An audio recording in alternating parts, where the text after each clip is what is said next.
G'day you mob, I'm Pete, your host at Aussie English. Welcome to today's Goss episode. So today I have the pleasure of sitting down with my old man, my father, Ian Smissen, and chatting about the week's news, which includes the recent drama with the rights to use the Indigenous flag in this week's AFL Indigenous Week. We also talk about peregrine falcons nesting on high-rise buildings in the Melbourne CBD. You can actually see these on YouTube. There's a video going full-time, so check it out. It's pretty interesting. We talk about kookaburras being invasive species in other parts of Australia, including Western Australia and Tasmania, and whether or not they should be culled, and how climate change is allowing this species to spread. We also talk about interesting magpie facts. So a new book on magpies has just been released and it's full of interesting facts. And there was an interesting article about 4 of these facts that you may not know about magpies. We talk about other bird stories like why emu males are the ones that take care of the eggs and the woman or the female just buggers off. And then lastly, we talk about the night parrot and how it's recently been discovered on Indigenous Martu land in Western Australia. This is one of Australia's rarest birds. In fact, I think it's one of the rarest birds in the world, and it is incredibly interesting because it lives on the ground and is active at night. Anyway, without any further ado, guys, smack that kookaburra, hopefully not an invasive one, and let's get into it.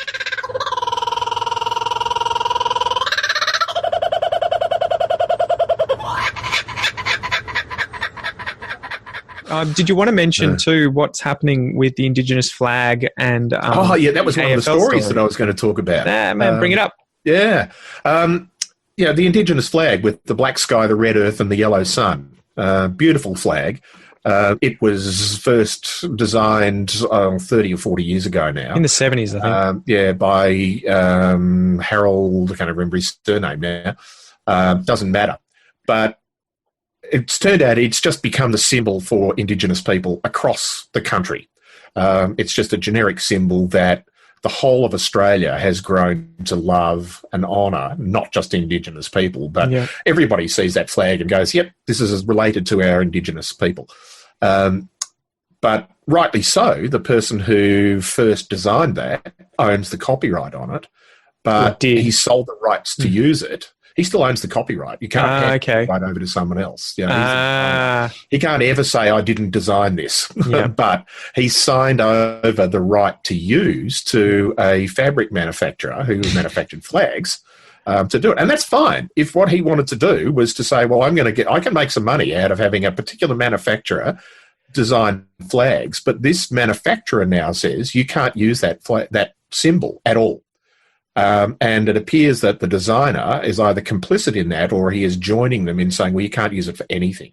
Did they say you can't use it, or they said you can use it, but you're going to have to pay? You need permission, and the permission means you've got to pay. But is it a reasonable you've got to pay, or it's a very unreasonable you've got to pay? Well, I have no idea. I don't think it has now come down to cost. I think it's come down to, and the side that I sit on is, I don't care whether it costs me a cent or $1,000. I'm not going to pay it to use a symbol that is now part of our culture. It's like the Australian flag that's sitting up behind you. That was designed by a person. I have no idea whether that person probably, and I'm ashamed to say I don't know enough about the history of that flag, but I suspect that was designed probably in a competition. The person who won the competition probably received a few pounds in our currency at the time as a prize for doing that.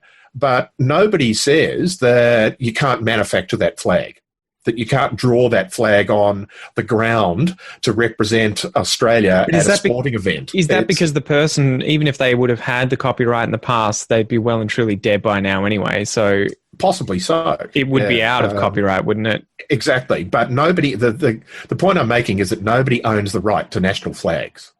True, but is that a national flag?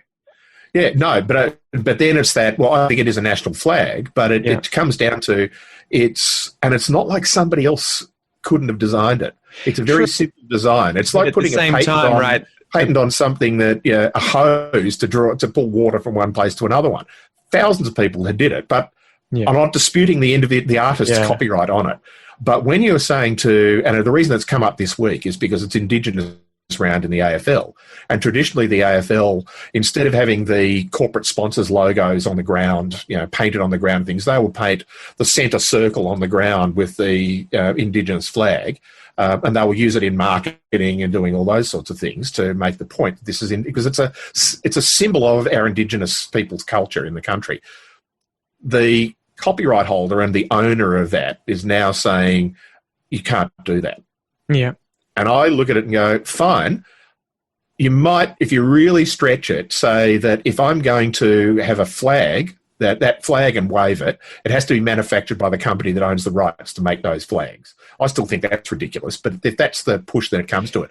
But to say to a sporting organisation, you can't paint this flag on the ground is just ridiculous. It's no longer a flag, it's a symbol. And so, I really struggle with this idea. And, I'm an artist as well. I'm a photographer. And if somebody stole my art and started to make money out of it, then I would question that. And that's what I would imagine that would be my argument. Imagine it's an Indigenous artist today creates some symbol that they're selling, and then all of a sudden it gets adopted by a large population of people who want to use it. Yep. And this person is making royalties from it. And then someone says, well, you don't own it anymore because everyone loves it. And you'd be like, screw you. I still made this thing. It still belongs to me. I'm the creator. Whether or not it's a simple, blue flag with nothing else, you probably can't do that. But it's the right shade of blue. Yeah, that's it. Well, Cadbury has that Cadbury purple. Right. They've trademarked the colour. Yeah, so, I don't know. But that would be me playing devil's advocate. I think, just allow anyone to use the flag who wants to use it. This will be an interesting one because this is the first year that there has been a big deal made of it. Last year was a bit of a hoo-ha, but this year it seems to have grown enough legs to go somewhere. The other challenge that I have with it is that the company that owns the rights to use it is a non-Indigenous company. Mm-hmm. So they paid, presumably, for the rights to the copyright holder to use it. When you've got a whole lot of other Indigenous people now who have grown up. It's not like these are people who are in their 70s, 80s or whatever. These are kids who've grown up and that's their symbol. Yeah. It's almost like they're not a national flag, but the flag of their culture. And they're being told they can't draw it on the ground. They can't, put it on a T-shirt. They can't. Well, I guess at least commercially, right? Yeah, exactly. So, I suspect that what will happen, and what I hope happens, I actually just signed a petition earlier today, is the government will actually buy it out and then make it freely available. Do you think they'll do that? Why not? Yeah, I think they will. There'll be some. It'll take some pressure to do it, but I think this is so big. It's one of those ones that's so big and it is so easy to do. I have no idea what sort of money you'd be looking at to do it. But let's say at the completely outrageous end, this company and says for the rest of the life of this company, for the next 100 years, we could probably make $100,000 a year just out of selling the rights to do this. Pay us $10 million now and we'll go away. I'd say, here's your $10 million, go away. Because the alternative is that it ends up in court and then 9 of those $10 million goes to legal firms and they'll end up getting $1 million. I guess it's a good symbol too, a good act on behalf of if I were a member of Parliament at the moment, I would be putting a motion to the next sitting of Parliament to say we need to negotiate and pay for this and give that flag to the Australian people. Because it's not just it's not just Indigenous people who now use that flag. It's Australians who choose to identify and not as themselves as culturally Indigenous, but identify their organisation as culturally aware and having Indigenous involvement in them and so on. How many universities all fly that flag? Now, they have the right to do that because they bought the flag and whoever they bought it from presumably had the right to do it. But the fact that you can no longer now, as a university, say, well, it's not a matter of buying the actual flag. What they're probably saying now is that you can't even put that symbol on a website without permission to use it. And, seriously? Just invert it. Yeah. Slightly change the colours. Don't think you even have to do that. I think it's just one of those things now that reality is, if everybody, and the AFL, unfortunately, I know why they did it, but they folded and just said, well, we won't use it. Yeah. If the AFL, the NRL, universities, major corporations around Australia just said, stuff it, we're going to do it anyway. Take us to court. Yeah. We can afford to sit in court for the next year and pay hundreds of thousands of dollars to lawyers. Can you? It'd be a tough game too You'll to get play. your payout. You'll get your payout eventually. You're going to become the most hated company in Australia. Of course they would. So why they don't just go to the government and say, look, for $1 million, we'll back out. That's whatever it happens to be. I don't know. It's crazy. So I take it that wasn't your puppies and kittens story, though. That wasn't my puppies and kittens. No, that was the idiot of the week one. So, puppies and kittens. The story of there's a building in Collins Street in the city of Melbourne, 367 Collins, that has a ledge on one of the upper floors that peregrine falcons have been nesting in for years. I've seen this come up recently, yeah. They and a couple of years ago, they actually, they used to just roost there, then they nested there and they grew chicks and they fledged, so they successfully bred there. And this was an endangered species. It no longer is. It's still threatened, but it's not endangered. Doing better. Thanks to Collins Street. Woohoo. Thanks to Collins Street. Yeah. But the building was renovating because they needed to go through and do all this stuff. But there was an organisation that helped the renovators of that building maintain this one little shelf on a high-rise building to keep the nest in there, and the birds have come back and they're nesting in there again this year. So they were doing that between seasons, obviously. Yeah, they obviously going to come in and nest in. They'll roost all around. There's at least one pair, and I've never seen two of them. I've seen one at a time anyway, around the city, and there may well be more, but there's at least this pair that flies around, and they will roost on a variety of buildings, but they found this one spot to nest a few years ago, and then it was going to be destroyed, not deliberately, but the renovation of the building would have meant that it was changed. But it's now been maintained, and the birds are back there nesting again. And there's now a live website. Although I was going to ask, is that on video? Is it on video? Yeah, it is. Actually, do you want me to? Here's the challenge. Can I share the screen? You can try. Post disabled screen sharing. You guess not. Let me share a screen, or give you the website. Hold on, I'll see if I can do it. I'll give it to you anyway, because that way people can pick it up if they want to. I've just made you a host. Hold on. There you go. You're the host. I'm the host. The video. That's bloody dangerous. All right, share screen. Here we go. 367 Collins Street. Click share. Boom. Let me know when you can see it. And there's a bird on there. Isn't it beautiful? Yeah. I think it's delayed because if you look at the time clock at the bottom, it says 10:30 a.m. Yeah. So it's a delayed broadcast. And it is today, yeah. So that's a spire. Okay, so that's looking across the Yarra River. Across the Yarra River, yeah. Not Yarraville. What's it called again? South Bank? So that's South Bank. And the King's Domain and the Botanic Gardens in the background. And the spire there is on top of the Arts Centre. Yeah. That's really cool. What's the little box there? It looks like a kitty litter box. Yeah, it is. Yeah, they put this box in there as part of that, because just stick the box in, and it does look like kitty litter, and it probably is. Yeah. Because these birds, traditionally, they don't build stick nests. Yeah. They basically just find a little bit on traditionally on a cliff, and just sort of scratch around and stuff and lay their eggs there. So it's really cool to see peregrine falcons just hanging out, right? Because you probably don't ever really get to see them this closely based on this video. Yeah. And it's just sat down in the nest. Sat down. Beautiful. But are they one of the only birds of prey that have really kind of adapted to city life, to urbanization of their environments? Because I think it seems to be a common pattern that you will see peregrine falcons in big cities. There are. And I've seen one out the top of the Empire State Building when your mum and I went there a few years ago. Yeah. And we'd booked our tickets early. And you don't book times, you just basically book a ticket and then you turn up. And we got there, I think it opens at 8 o'clock. We got there at 7:30, but we'd booked the fast queue, so we didn't have to stand in the ticket queue. And so we just sort of raced ahead, and we were two of the first 4 people to go up, and we bought the tickets to go up to the second thing. So there's the main thing on the Empire State Building, which is 100 and something floors up, and then there's another much smaller place that you've got to pay extra to get up to.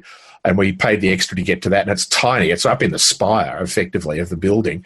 And standing there, and there's a peregrine falcon hovering in front of the window looking at me. And I was going, This is in the middle of New York City. It's Wow, the Empire State Building. So, because I think it's because they nest on cliffs. Yeah. So they try and nest high up, and obviously we've built a whole lot of concrete and glass cliffs for them, and they're perfectly happy in them. Do you want to talk about what their prey are too? They're bird eaters. Yeah. They catch birds on the wing. They're the world's fastest animal. Yeah. When they can actually dive, and because of the aerodynamics of the position they get themselves into when they're diving, they can fly or fall at faster than the normal speed that something their terminal velocity. Terminal velocity, yeah. Thank you for filling in the gaps. So faster than terminal velocity, up to 300 kilometres an hour, 200 miles an hour they can fly. And if you've ever heard one catch, you can't hear them flying. They're silent, apart from this sort of very slight whistling. But if they're doing flying at 200 kilometres an hour plus, it's you're not going to hear it for very long. But I've actually heard a falcon catch a bird in air once.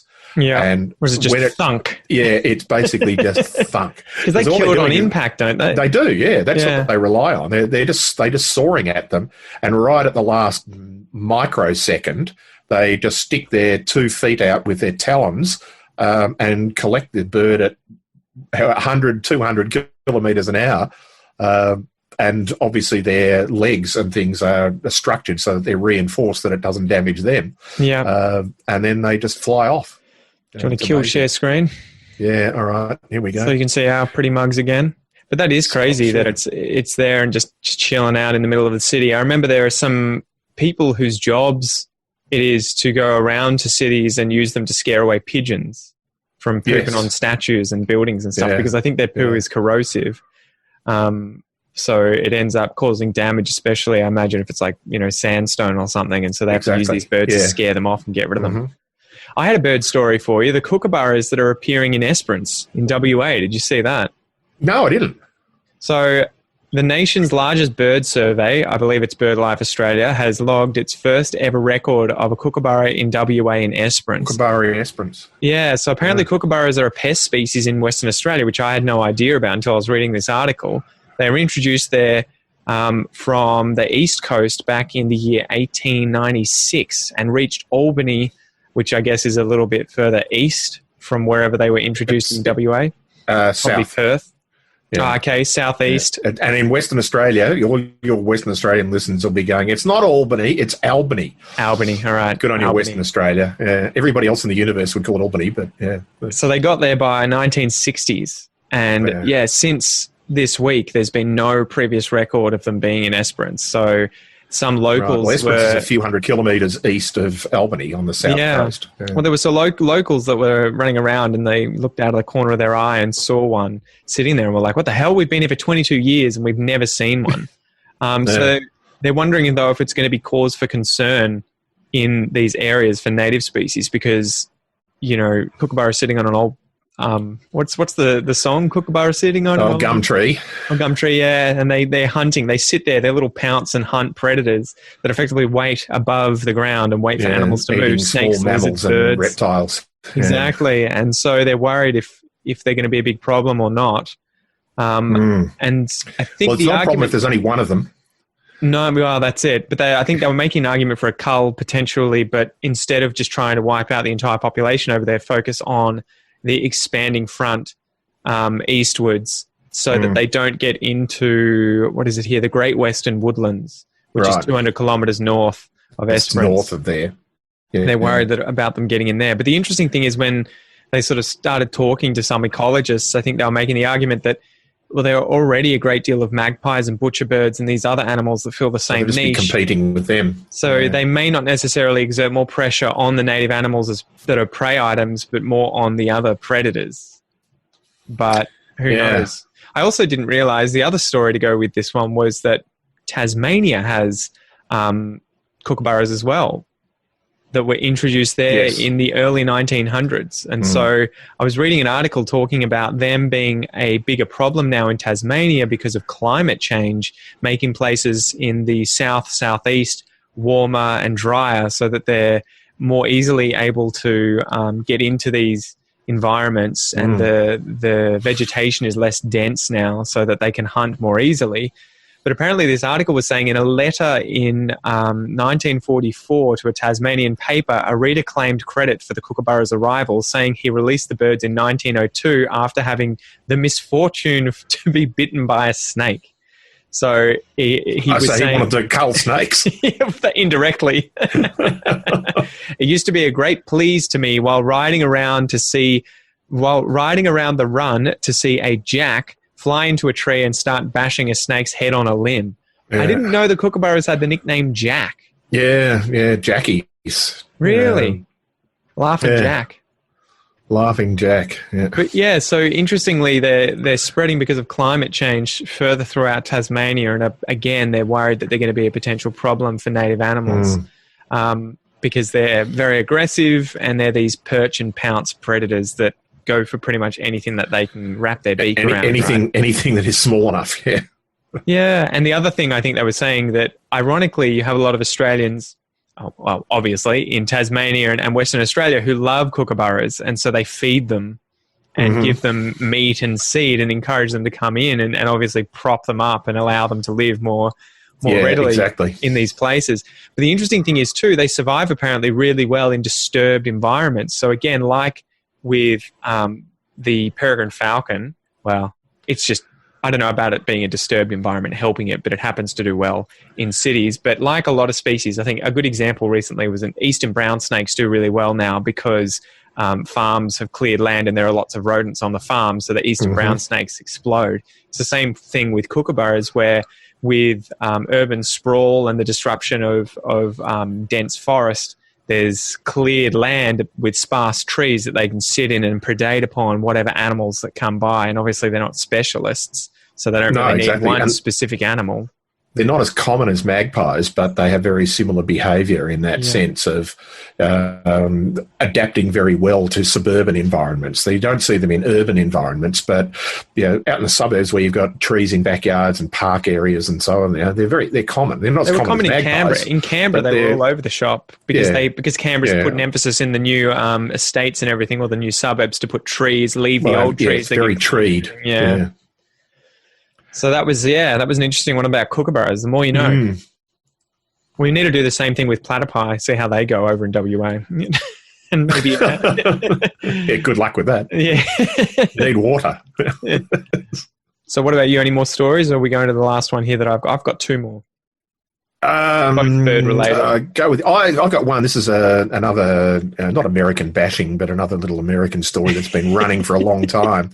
And that is Laurie Loughlin and her husband, Massimo Giannelli, I think. Can't remember how to pronounce his name. Giannelli, I presume it is.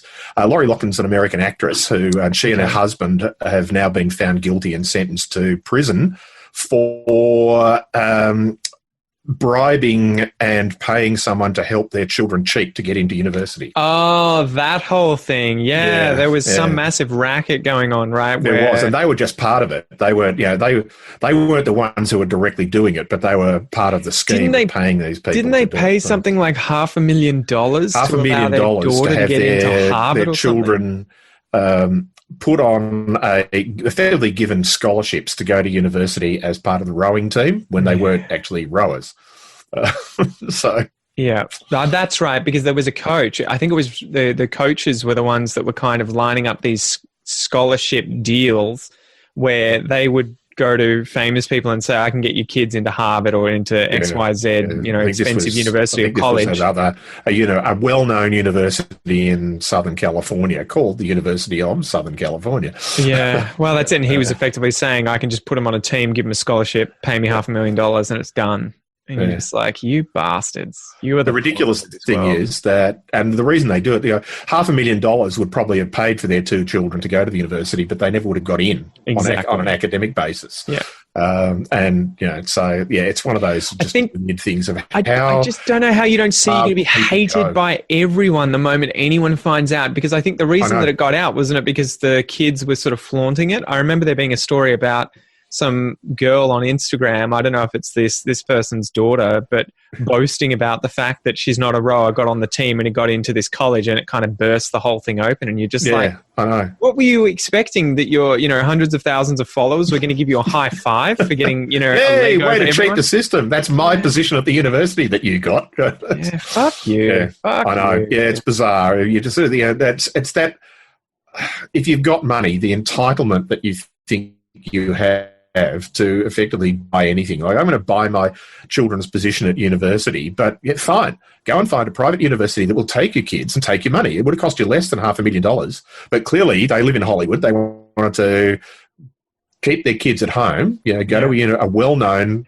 highly regarded university in California, and we can just cheat our way in. But it doesn't seem to be. It's you didn't weird. see that this was going to be a problem? I think Billy Connolly has a joke, right, about the super toffs versus the V-neck pullovers. Yeah. And he's always joking about... Funniest 20 minutes of comedy ever, that story. Yeah, but he's effectively saying the super toffs just don't give a shit, and they're just normal people. Yeah. So it's kind of like what you would imagine talking to Bill Gates. He's got nothing to prove. He doesn't care. The new money. It's the new money that's always trying to prove themselves and be like, accept me, I'm rich as well. And you can imagine they're the ones who get up to this, but you see billionaires like Bill Gates and Zuckerberg, for example. I think Bill Gates is saying, he said something in the past where he's like, I put $1 million in a trust fund for each of my kids and they get nothing else. Yeah. The rest is going to be donated because I don't want them to be spoiled brats.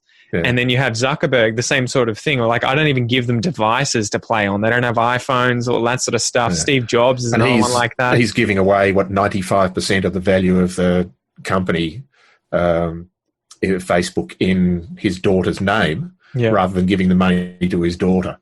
Yeah, exactly. Well, I mean, and at that point, what does it matter, right? Whether you give away 95% of a few $100 billion. I don't think she's ever going to be wanting the money. That was the first half of this episode of The Goss. If you would like to continue watching or continue listening to this episode, make sure that you sign up for the premium podcast or academy memberships at aussieenglish.com.au, where you will get full access to these entire episodes of this series and much, much more. You can go check that out using the links below, or just go to aussieenglish.com.au. Once again, thank you so much for joining me, mate, and I will see you next time. Peace.